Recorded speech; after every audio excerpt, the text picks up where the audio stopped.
Hello, this is Kelly from Appalachian Memory Keepers, and today we have something really special for you. We are getting ready to tour this property right behind me, which is the oldest operating inn or hotel in the state of North Carolina. We're in Burnsville, North Carolina, and this is the NuWray Inn.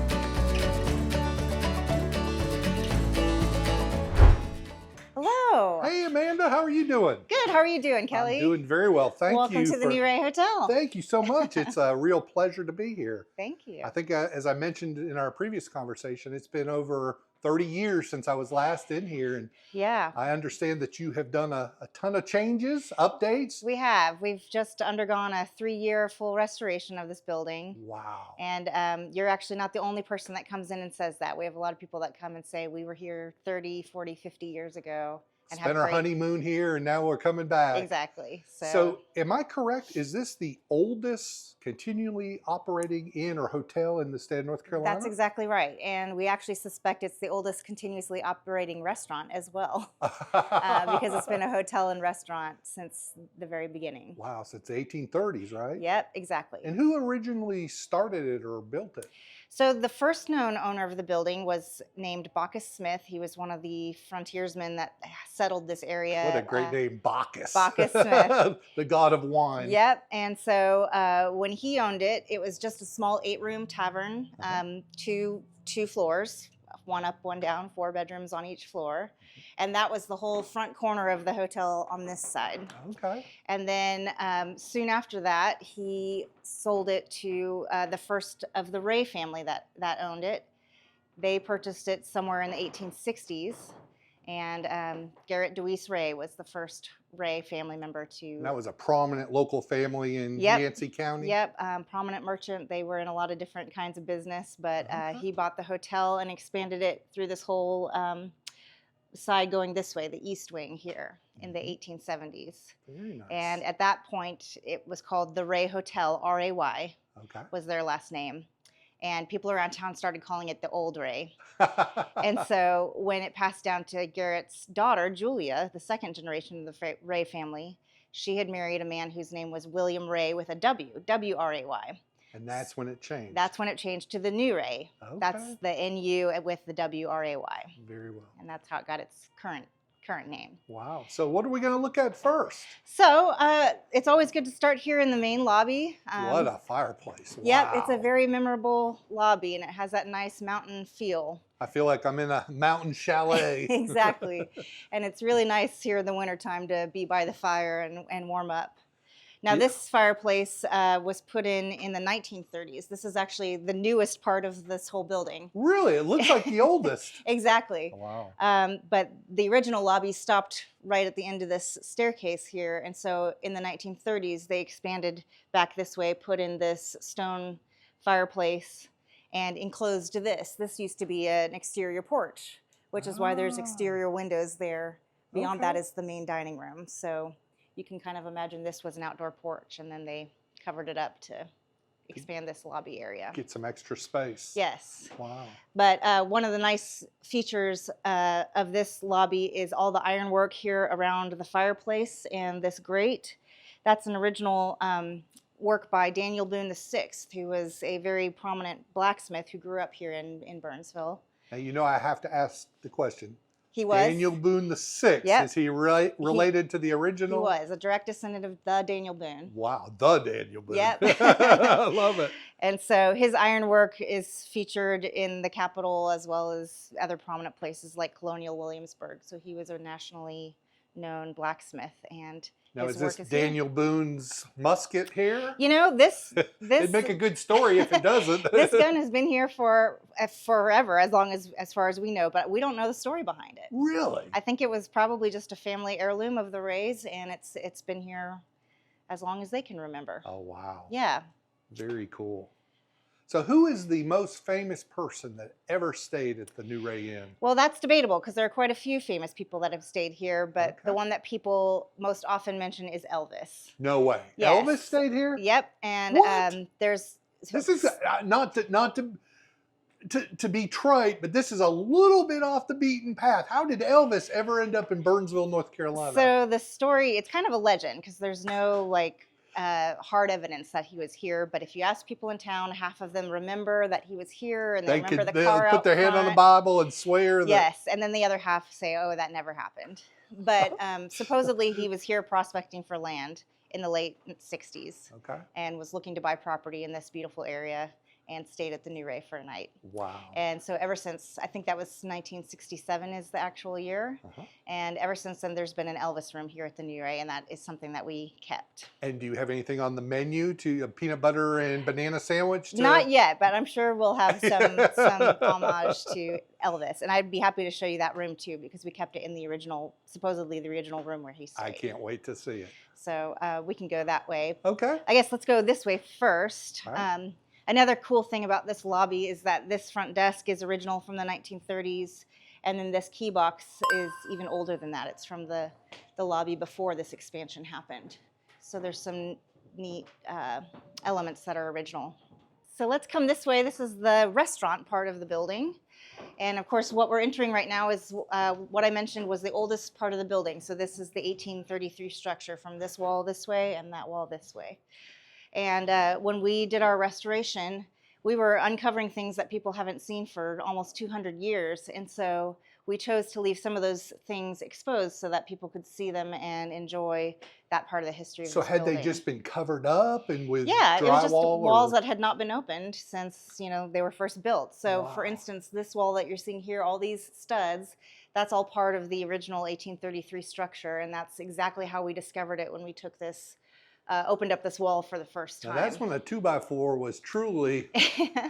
Exactly. Look how thick those are. Yep, Wow. and you know, they were using lumber that was just around, and it's, you know, good Probably milled within a mile of here. it's good old hardwood, and we just loved that it was all chopped up and rough, and so we just polyed over that and let it be what it is. So much character. So much character. Yeah, And I you love know, it's a good example of what they call mountain make do, which is Absolutely. people just making do with what they could find around the area to build with. So in this side of the dining areas, the beginning of our restoration, my first project was collecting all the wallpaper that I found in the hotel. Ooh. And I collected samples of over 65 different patterns. Seriously? Throughout, absolutely. And that's probably during the course of the almost 200 years. Yes. Wow. And so this piece over here on the wall, we left exposed because it was too fragile to come off the wall, and it's definitely the oldest wallpaper that I found. So this would have been the original exterior wall of the 1833 structure, and so we're pretty sure that wallpaper is from the mid-1800s. All right, so we're gonna head into the main dining room now. And this has been the main dining area since the second generation of the Ray family expanded into this west side of the building in the 1910s. So 1912 to 1915, they did this major expansion, put in electrical and plumbing for the first time, and they built this large dining room, which is a big reason why the NuWray came to national prominence for its restaurant. Oh, really? It had a national... It did. It was in lots of major publications. It was on 2020, all kinds of national things. So this is an old photo of the family style meal that they did in this dining room. You can see all the dishware they had, and it was, you know, mashed potatoes and gravy, fried chicken, smoked ham that they smoked and cured here on the property, all kinds of jams and jellies that they preserved themselves. And were members of the Ray family were the ones doing the cooking as well? Yeah, that, and then there was a prominent chef here in the early 1900s named Roland, and he really helped kind of develop those recipes. It's his biscuit recipe, it's his smoked ham recipe. And you have those original? We do. Were they part of the sale that you were guaranteed the original recipes? No, so this is an old cookbook that the NuWray produced several editions of. And you can see it's just a very thin little cookbook, but it has a lot of their old original recipes. It wasn't like Kentucky Fried Chicken secret recipe. No, and you know, they're all very simple. It's good old Appalachian cooking handed down over generations. So corn pudding, the smothered lettuce, you see that a lot in this area. So it's good food. Good mountain food. Yep. Nice. And you said they smoked their own meats. Was there a smokehouse on the property? Yes, there is, and we'll go see that out in the backyard. We've Perfect. repurposed that in a fun way. Nice. But it's definitely still out there. Okay. All right, we're going to head upstairs and go see some rooms and some other fun original elements that we've preserved. How many rooms do you have in total here? We have 22 rooms. That many? We do, yes. And when the hotel was at its height, it had 40 rooms. Where did they put them? Did they have it? Were they tiny little couple? They were very small rooms, Okay. and then they would have a hallway bathroom that everybody would share. Okay. And so probably now you combine some of those so you could put it en suite? Exactly. We've added bathrooms to every room, so they all have their own individual bathrooms. Excellent. As modern travelers expect. Absolutely. All right, here we go. All right, we're going to head right up the stairs. Excuse me.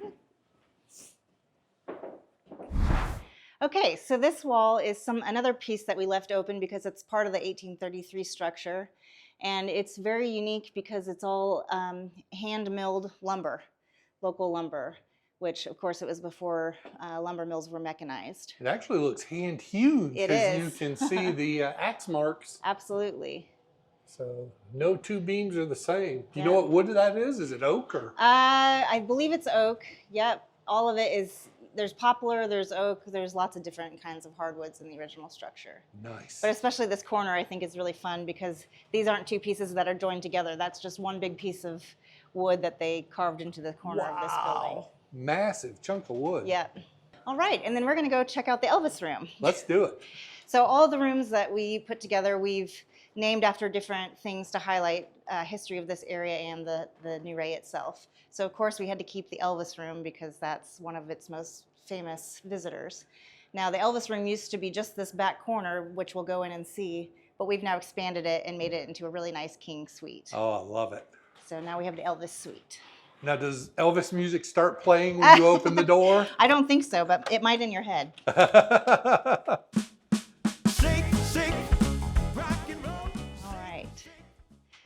So this living area was not part of the original Elvis suite, but you can see we've decorated with some I love it. hints at the Elvis era. Very cool. I also like this suite because this piece of flooring here is some of the oldest flooring from the original 1833 structure. These red and green stripes were written about in a book in the late 1800s. And why in the world did they paint them? I don't know. Okay. It's the only mention we've heard of the red and green striped floors at the NuWray. You came across it in a book. And this is, a book written in 1890 by a fellow who traveled this area on horseback and talked about where he stayed and where he went, and he mentioned those floors, and this was the only piece of that flooring we found when we did our restoration. What was the context that he mentioned it, as in he was amazed, or it was just every day, oh, and by the way, they have... Yeah, well, he stopped at the NuWray, and of course he talked about the food and the cuisine, and that it was a nice rambling place to stay, and just the beauty of this area. A bastion of civilization in the wilderness? Exactly, pretty much like that. So if we come through here, we're then in the original Elvis bedroom.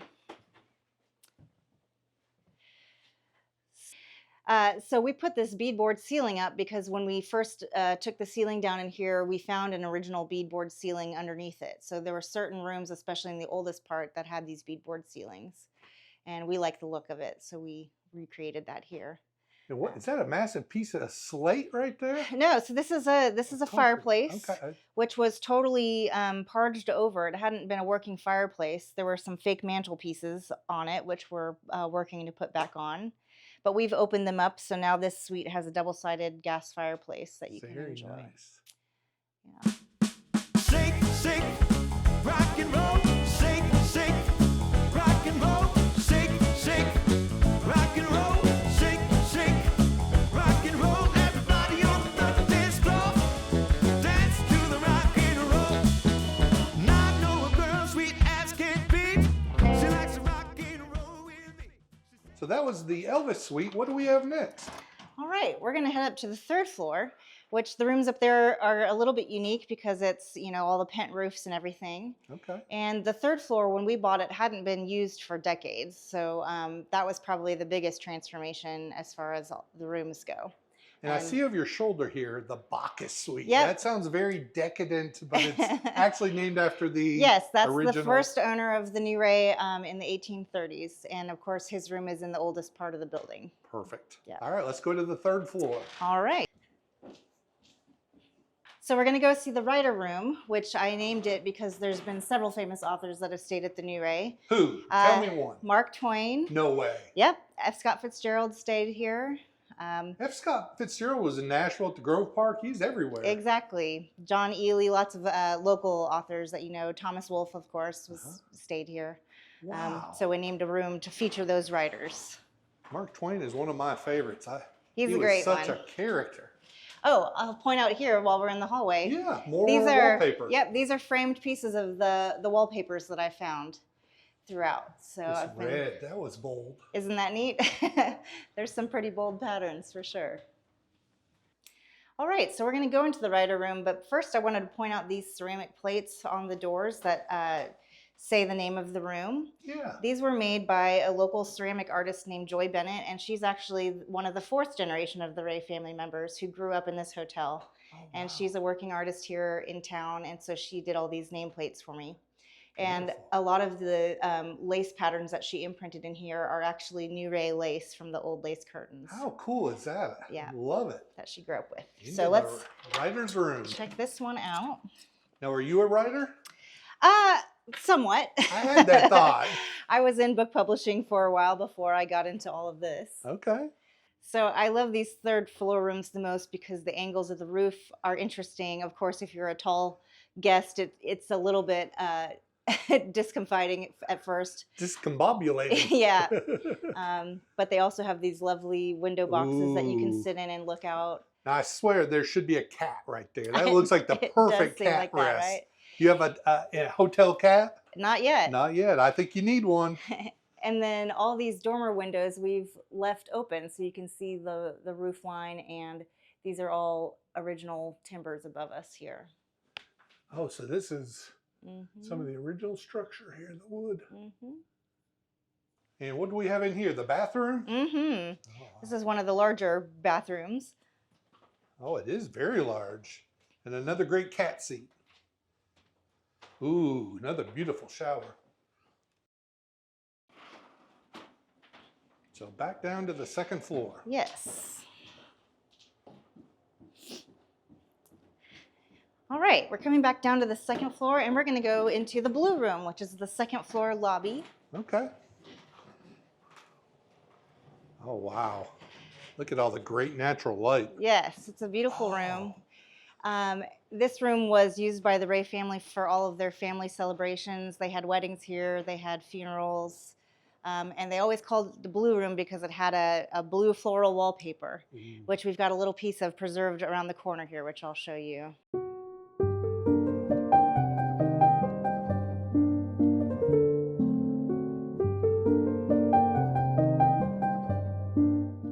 So on this side, I'm going to show you a little display we made, which shows some neat layers of history. Ooh. So what you're seeing here, this siding is the only exterior part of the 1833 structure. Clapboards? Those are the original clapboards? Yep, that's the original siding. Oh, wow. And I thought that was cool because then this center joist, if you come around this side, you can see the name of Garrett DeWeese Ray on that side. And he was the one who made the first expansion of the hotel in the 1870s. Okay, right here. And it has Hard Burnsville to see and... with the reflection, but that's so cool. Mm-hmm. And so he signed those boards, and then it was covered up. Yep. So And then when you uncovered them, that's the first time. And that it's been exposed. oh, wow. And then we left this little piece of the old blue room wallpaper so you could see what that looked like. And it has a signature on it. We don't know whose signature, but from 1890. Where is the signature? Oh, Right there. here in the middle. What's the name? Donald L. something. It's scratched out. But then looks like January 15th, 1890. Wow. Yeah. You think it was brighter blue? Is it faded over? It's definitely faded. Yeah. Yep. The old curtains were still up here, and those were all faded as well into kind of a dull gray. So we're getting new curtains made. I understand. So I like to look down this hallway. This is the east wing of the hotel, which was the 1870 part. And it's the only part of the hotel that has this horizontal planking, which is a prominent style of that era. But one of the coolest things about this hallway is you can see all the original doors where the rooms used to be. all those have been left in place.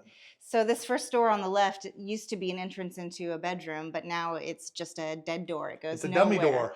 But it's cool because you can see how many rooms there were in this hallway at one point. They packed them in. When Now you- there's only 4 rooms in this hallway, but there used to be quite a few. Wow. So when you don't have to put a bathroom in it, you can pile people in. Can't you? Exactly. Where would the original bathroom been for this?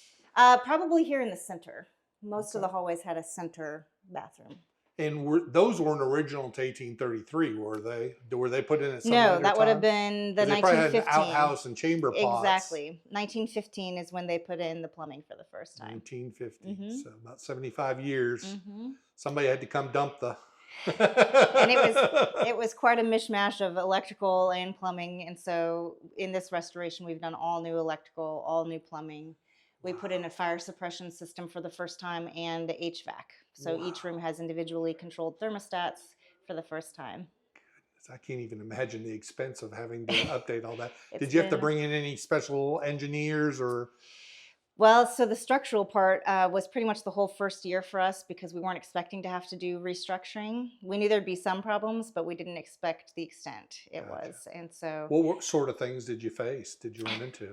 I think the main thing structurally that was such a problem was as former owners built in bathrooms over the years, they would cut through joists to accommodate for plumbing and not restructure around it. So we would take down a ceiling and be right underneath a bathroom that had a clawfoot bathtub, and we would see, you know, a joist coming across that got cut, and there was plumbing there, but nothing actually structurally holding up that floor. That had to be terrifying. It was pretty terrifying. It had to be. So we had lots of examples of that, and so had to address those as we found them. Absolutely, because you do not want it falling down around you. Yes, yep. And you know, that's the product of Yeah. the building being built over Sure. such a long time, and people just adding on as they go without thinking of the whole kind of structure at a time. So And no building codes and inspections. building- And so, yeah, it's Exactly. very much part of the game, so to exactly. speak. Yeah. So it was just time to do that. So Good. we did it. And it's nice that you took the time rather than scabbing over it like it had been Yeah. done. Well, there was really no choice. Yeah. Um, They would it never was, let you reopen, would they? It was probably a couple years from falling over on itself, to be honest. Like this blue room here, this center joist, going Major across. load. Yeah. this was coming down so much and it was cracking in the middle because it's such a big expanse and it didn't have any kind of like side structure. So we had to totally restructure this whole ceiling. Is that steel now or? We've Okay. put in a lot of steel. And in fact, we'll go back here to this staircase. You'll see the largest piece of steel that we brought in to support the structure. How the heck was the roof taken off and they loaded it with a crane or? This one was wood. This wasn't steel Okay, here. probably more a LDL or something. Mhm. Yeah. But this piece here holding up the whole grand staircase, that's a 2-story steel piece that we had fabricated by a local fabricator.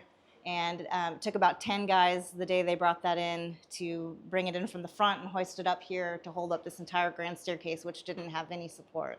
Wow. So, all right, let's go down and see the basement, Okay. since we talked about that. All right, you ready? Let's do it. So we're going to the dungeon. We're gonna go down to the basement. So the basement area has always been the laundry room. And we've repurposed it for a different purpose, which you'll soon see here. Okay, here we go. Going down to the basement. This staircase we've lined with the original shutters that we found down here.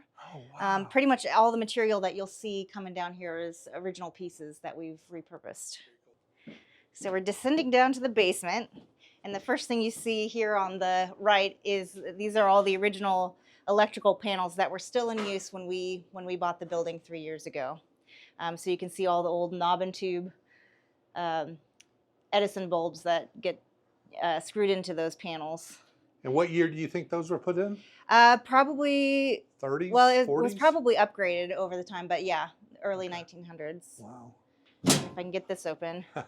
Oh That my was the main breaker panel, still being used. when Isn't we- it? So do not touch. Not now. Oh, okay. But when we bought it, it was still in use. But no, you can Wow. see it's all been Yeah, disconnected look here. at that. Put your hand right there. Yep. Gosh, that's a It's thick heavy cable. duty stuff.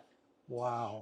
These were mounted in a different spot, but when we first bought it down here, there were so many, pipes and things running in front of this that you couldn't even open this beyond this. So if you had to turn the breaker off, you couldn't even get all the way into it. It was a whole mess of stuff going on down here. So the electrician on the project is James, my husband. Oh, he's a licensed, registered? Yep, he's a licensed electrician, so he did all the new electrical, and he led the restoration project. So. Had he ever seen wiring like this?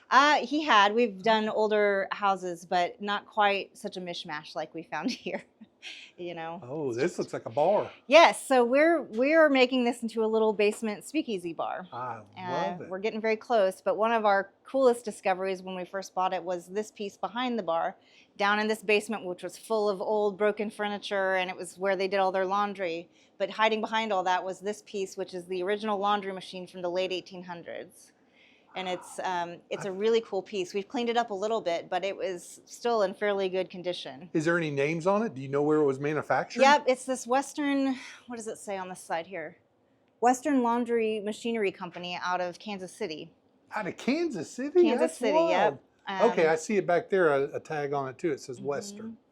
And there's not a whole lot of information about it. We haven't been able to find this specific make and model. Not on the internet? Google didn't spit out something? Not a lot. I Just love a the little old bit. belts, so they had some kind of simple... Yep. And it does actually still work. James was able to wire it back up, and we turned it on, and that thing tumbles. I bet it's so loud and it... No, it's actually very quiet. No way. And the coolest thing is it tumbles one way, and then after a little bit, it changes direction. How does it know to do that? It's just a smart old machine. So that's going to be the centerpiece of this bar back That is here. But we thought we have to make this a public space so people can see this piece. I'm so glad you didn't take that to the landfill. That is so cool. No. And in fact, this is the same make as the Biltmore's washing machine, but this is a bigger model. Bigger than the Biltmore. It is. Which the only way I can square that is perhaps the Biltmore had more people to do the laundry and they relied less on machinery, whereas a place like this, they relied on the machinery more than people. Wow. So all throughout this basement, we've used wood from other parts of the hotel. So that's this whole wall. All this bar top is the old ceiling from the second floor. Oh, wow. And then below it here is the old porch ceiling. That's the kick plate here on the bar, as well as above the bar. That's all old porch ceiling. Ooh, and it hasn't been painted. Nope, but it's got that haint blue color, which is a very southern thing I'm sure you've heard of before. Keep the evil spirits away. It's more of a coastal thing than the mountains, but... So one of the things I love about this renovation is how you found so many ways to repurpose things. Yeah, well, there was so much material that we took out, and a lot of it was still very good wood. So it just made sense to try to find a new way to use it. You've done a great job. A lot of creativity. We try. All throughout here, you can see all the steel that we've put in. This is where the structural work all started. Oh, wow. We had to dig 3-foot footers to support, and we built our structural plan from the basement up. Okay, I can see right here where you cut out the old concrete and had to probably make a 3-foot slab to handle the weight. Because is this no? That's not the one that goes all the way to the 3rd floor. No, but this all supports. We're right under the main dining room, so this is all supporting that floor and the kitchen behind it. Okay. Now, I like to look at this staircase here because this was down here, of course, when we purchased it. But later on in our restoration, we discovered that this was actually the original staircase of the 1833 building. And it's so cool because it's still here and you can see how worn down the old treads are. Absolutely. From how long they've been used. Wow. And that goes up to our kitchen. All right, I think the last thing we should look at is the smokehouse outside. Let's do it. Let's go this way. All right. So outside here, this big white building in the center that you see, that was the old smokehouse where they would smoke hundreds and hundreds of hams a year to supply the restaurant. And because in the days before refrigeration, smoking the meats was the way crucial. To cure it. Yeah, that's the only way. Absolutely. Now, did they have any sort of spring house or to keep milk or? No, they didn't. There's a crawl space under here where they kept all the canned produce that they used. Okay. But otherwise, it was the smokehouse and just under the house storage. Wow, That's what interesting. they used, as far as I know.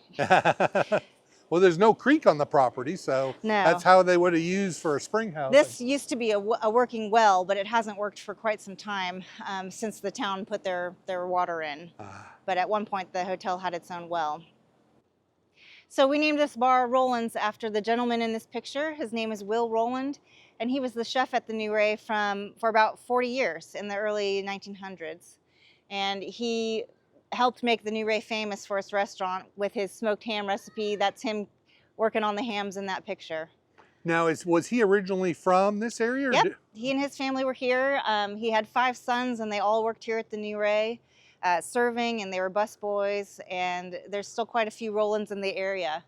In fact, his granddaughter, Will Roland's granddaughter, is in her 80s, and she lives in Asheville, and she's helped tell all the stories of the Roland family that we needed to help tell that part of the history. How's the support been from the community with all the work you're doing in the renovations? We've had really great support. I mean, people really care about the NuWray. Everybody has some kind of memory, or almost everybody in town has worked at the NuWray over time. You know, it's been a centerpiece. It's been a centerpiece of the town for 200 years, and it's older than the county, in fact. Wow. So it's an important piece of history, and people really care about it and have supported us in this project, because I think everybody knew that it was needed, and it was just the right time. I hope you enjoyed that tour of the historic NuWray Inn in Burnsville, North Carolina. I can't wait for their grand opening, because I'm planning on being here, and I would encourage you to go to their website and sign up for their newsletter so you can be here as well. They're going to have this great place to stay, great place to eat, great place to drink, and there's so much to do in this area that I think it's going to be a really good time. On behalf of everybody at Appalachian Memory Keepers, I want to say thank you for your support. Please don't forget to like and share this video. It does more than you can possibly imagine. Best of all, it's free to do. So until the next time, we'll see you on down the road.